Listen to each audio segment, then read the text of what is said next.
Assalamualaikum warahmatullahi wabarakatuh. Perkenalkan, nama saya Muskira dari Prodi Teknologi Hasil Perikanan. Dalam video ini, saya akan menjawab soal mid-test pelajaran kimia dasar. Soal yang pertama yaitu, jelaskan 3 periode dalam sejarah perkembangan ilmu kimia. Perkembangan ilmu kimia. Sekitar 3500 sebelum Masehi, Mesir kuno sedang memperhatikan reaksi kimia. Pada masa tersebut telah diketahui cara membuat anggur, mengawetkan mayat, mengelola logam seperti tembaga dan timah. Sekitar abad keempat sebelum Masehi, para filsuf Demokritus, termasuk Demokritus dan Aristoteles, mencoba memahami hakikat dari suatu materi. Materi yang bersifat diskontinus, menurut Demokritus, sebuah materi yang terdiri atas partikel kecil yang dinamakan atom. Akan tetapi, Aristoteles menolak pendapat dari Demokritus. Dia mengatakan bahwa materi bersifat kontinus dan tidak ada yang tidak terbagi. Pada abad pertengahan sekitar tahun 500 sampai 1600, kimia lebih diarahkan ke segi praktis.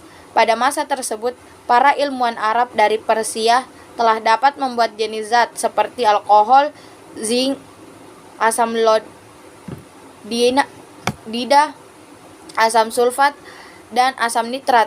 Para ahli kimia juga berupaya mengubah logam, tembaga, dan zinc menjadi emas. Selain itu, mereka juga mencari obat mujarab yang dapat memperpanjang umur. Hingga pada masa ini, nama ilmu kimia mulai lahir. Nama yang berasal dari bahasa Arab yaitu alkimia, yang berarti perubahan materi. Nama tersebut diberikan oleh seorang ilmu Arab terkemuka yaitu Abu Musa Jabir bin Hayyan, sehingga pada masa tersebut Jabir bin Hayyan dijuluki sebagai bapak kimia. Sampai pada abad ke-18 lahirlah kimia modern ketika ahli kimia dari Prancis Anthony Laurent Lavoisier melakukan serangkaian percobaan.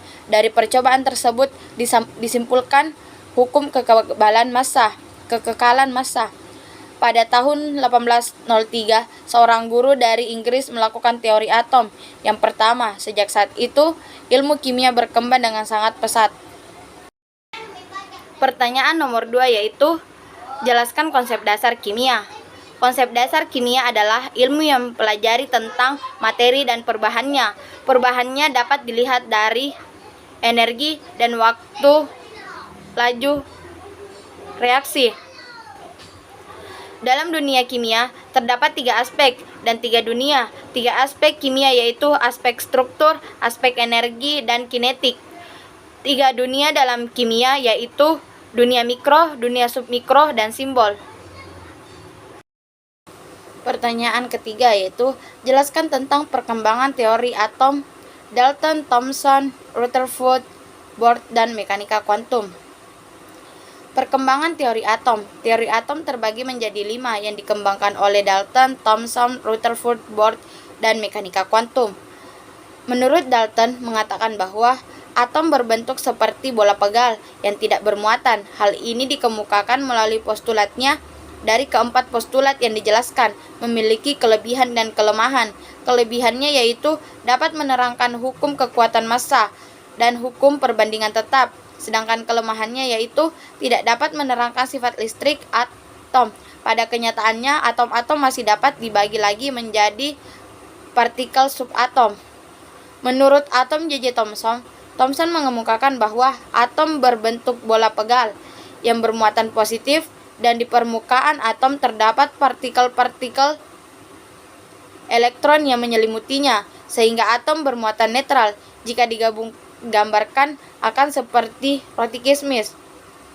Thomson mengemukakan teori atomnya berdasarkan percobaan berdasar tabung sinar katoda dan menemukan partikel subatom yaitu elektron. Rutherford menyimpulkan bahwa atom memiliki partikel bermuatan positif yang berada di tengah-tengah atom, yang selanjutnya disebut sebagai inti atom.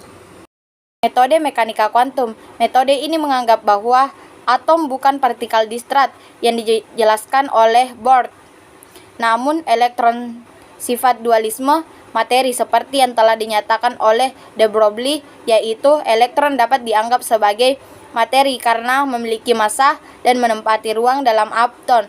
Selain itu, elektron dianggap sebagai gelombang, di mana pergerakan pelintasannya berbentuk gelombang. Pertanyaan nomor 4. Jelaskan tentang sistem periodik unsur, fungsi tabel, kolom, dan baris.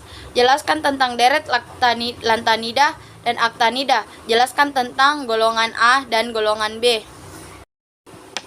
Sistem periodik unsur adalah tampilan unsur-unsur kimia dalam bentuk tabel. Unsur-unsur tersebut disusun berdasarkan nomor atom, konfigurasi elektron, dan keberulangan sifat kimia.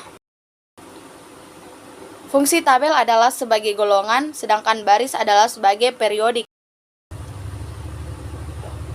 Laktanida adalah unsur-unsur di bagian atas dari dua baris yang terletak di bawah badan utama tabel periodik. Aktinida adalah kelompok unsur yang mencakup 15 unsur atau aktinida dan Lawrencia pada tabel periode dengan nomor atom antara 89 sampai 103. Golongan A dapat disebut sebagai golongan utama, sedangkan golongan B dapat disebut sebagai golongan transisi. Pertanyaan nomor 5 yaitu jelaskan tentang pengertian stoikiometri, persamaan kimia dan contohnya, rumus molekul, dan rumus empiris. Stoikiometri merupakan ilmu yang menghitung hubungan kuantitatif dari reaktan dan produk dalam reaksi kimia. Sedangkan persamaan reaksi kimia merupakan gambaran zat-zat yang terlibat dalam suatu proses reaksi kimia. Contohnya, air, hidrogen, tambah oksigen. Rumus molekul adalah rumus yang menyatakan jumlah atom-atom dari unsur-unsur yang menyusun satu molekul senyawa. Contohnya yaitu rumus molekul air yaitu H2O yang berarti dalam satu molekul air terdapat 2 atom hidrogen dan 1 atom oksigen. Rumus empiris. Rumus empiris adalah rumus yang menyatakan perbandingan terkecil atom-atom dari unsur-unsur yang menyusun suatu senyawa. Rumus kimia senyawa ion merupakan rumus empiris. Contoh, natrium klorida merupakan senyawa ion yang terdiri atas ion Na+ dan ion Ci dengan perbandingan 1:1. Pertanyaan nomor 6. Jelaskan tentang ikatan ion dan ikatan kovalen. Ikatan ion adalah ikatan yang dihasilkan oleh daya tarik-menarik elektrostatik antara ion-ion yang muatannya berlawanan. Kekuatan tarik-menarik akan makin berkurang bila jarak antara ion makin jauh, dan pengurangannya tersebut berbanding terbalik dengan jaraknya.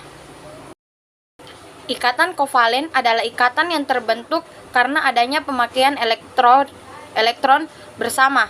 Ikatan kovalen terbentuk antara unsur non-logam. Pertanyaan nomor 7 yaitu jelaskan tentang ikatan hidrogen dan gaya van der Waals. Ikatan hidrogen adalah ikatan yang terjadi antara atom H dengan atom-atom lainnya yang memiliki keelektronegatifan yang sangat tinggi. Gaya van der Waals terbagi menjadi 3, yaitu dipol permanen, dipol sesaat, gaya dispersi London. Ikatannya lebih lemah dari ikatan hidrogen. Sekian video soal dan jawaban dari saya. Wassalamualaikum warahmatullahi wabarakatuh.